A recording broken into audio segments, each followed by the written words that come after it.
Hi guys, this is Mrs. Merritt, and I am not here today or tomorrow, so I'm going to be working on the lesson 4.3 notes, writing functions. And while I'm doing this under the Elmo, you guys can be doing this in your Algebra 1 notes packets for Chapter 4. So open up to this page if you're not there already. I'm going to zoom in a little bit so you guys can see okay. And just like take notes as if I was teaching in front of you during class time. And you're going to have a homework assignment just like you normally do after this. So for the first definition, independent variable and dependent variable, we're actually going to do those tomorrow. What we're going to focus on right now is function notation. So don't worry about those first two definitions right now. The function notation, I want you to write f of x like this, f of x in parentheses. And we read that, and you already heard me do this, we read that as f of x. So you don't read it as f parentheses x. It's not f times x either, even though they're smushed together. Whenever you see that, you read that as f of x, and it stands for the function of x. So we're going to talk about functions today and how to write functions. I'll talk about the dependent and independent variable stuff tomorrow when I do notes with you guys on the rest of this stuff. So if you take a look, I'm not actually going to do all of the practice problems with you guys today. Instead, what I'm going to do is, for sure, I'm going to do number 1. So we're going to take a look at that one right now. And with this, the idea is that, The idea is that for problem number 1, A and B, they're two different problems, and you're asked to determine the relationship between x and y, and then you have to write an equation. Instead of just writing an equation, we're going to be writing it in function notation. So we're going to have that f of x thing that we were just talking about. So if you take a look, you have to determine the relationship between x and y. You're not determining the relationship between the x's. I know that this is being added 1 every single time, and you could probably tell me what the next x value is going to be. I'm not asking you what's happening from y value to y value either. I'm asking you what is happening from x to y each time here. And you're looking for something that's happening consistently. So is there a number that's being added or subtracted every single time? Is there a number that's being multiplied every single time, or divided or subtracted or whatever? And you guys can see for this one, and it's going to take you practice to get used to this, but to go from 1 to -2, that is going down 3. So I'm going to write down or subtract 3 here by that arrow. Same thing is happening here. From 2 to -1, what's happening is that it's being subtracted by 3. 2 minus 3 is -1. Same thing here. 3 take away 3 gives you 0. 4 take away 3 gives you this 1. So every single time there's a -3 that's happening. So in words, how I would write this out is that y is x minus 3.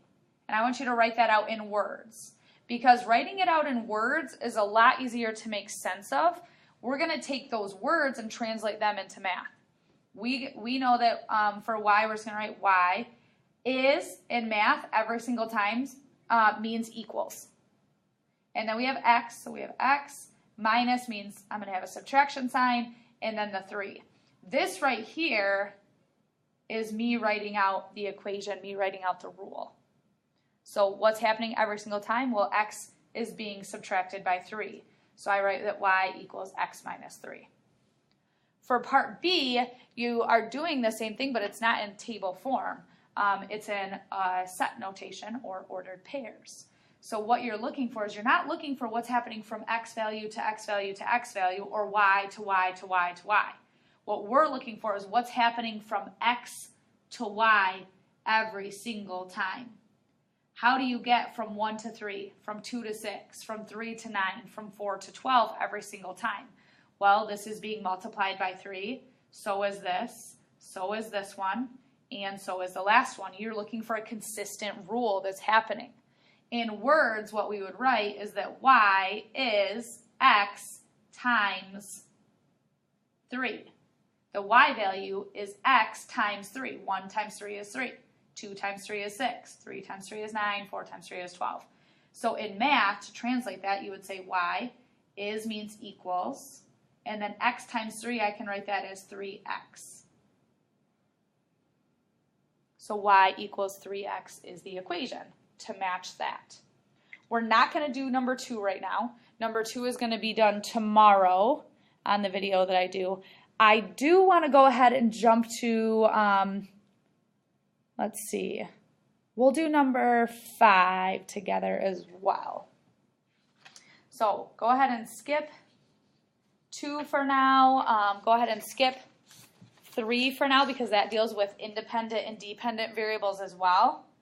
Evaluating functions. I'll do one of these real quick with you guys, and then I'll save the next 2 for tomorrow.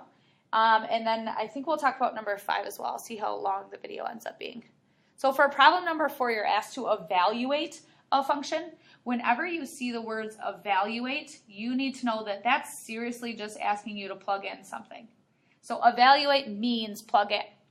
So here we're asked to first plug in, they give us a rule, and then we're asked to plug in x equals 6 and x equals 7.5. So we're going to plug in both of those. So here's how you show your work. We're going to do this one first. So f of in place of the x, we're going to be plugging in 6. That equals 5, and then in place of x, we're plugging in 6. When you plug something in, keep it in parentheses. So what this is saying is that we have f of 6 equals, you're not doing anything with the f of 6. That's just what f of 6 equals. 5 times 6 is 30. This is one of your answers right here. The other answer we get from plugging in 7.5. So we're going to take the same equation that we started with. F of, instead of x, we're going to plug in 7.5 this time. And then we have equals, we have 5. And instead of x, again, we're plugging in 7.5 this time. Now, you don't do anything with the f of 7.5, so I'm just going to write f of 7.5 equals, and then in your calculator, you can do 5 times 7.5. And when you type in, let me see here, 5 times 7.5, you end up getting 37.5. So this one would equal 37.5. So we have 2 answers. F of 6 gave us 30. And f of 7.5 gave us 37.5. So those are your 2 answers for number 4, part A. I'll do B and C on the next video just to refresh your memory tomorrow on that. And I think I'm going to stop right there because the story problem on the end here, number 5, I think is on tomorrow's homework assignment. So I'm going to stop and not do number 5 with you guys right now. Based on what I just did with you guys, the function notation, problem number 1, A and B, and for A, you guys should be well prepared to do the homework assignment now. The homework assignment is on Schoology. It's also on the whiteboard, and it's also, the sub has it for you as well, and they'll be able to write that on the board for you. So if you have any questions, I probably won't get back to you until I'm home from New York, which will be next, well, I don't know, Saturday, I think will be, that's the next time that I'd be able to get back to you guys. So yeah, I hope that you guys had a good day today, and I will definitely see you on Monday. So get ready for another video tomorrow. We'll see you guys later.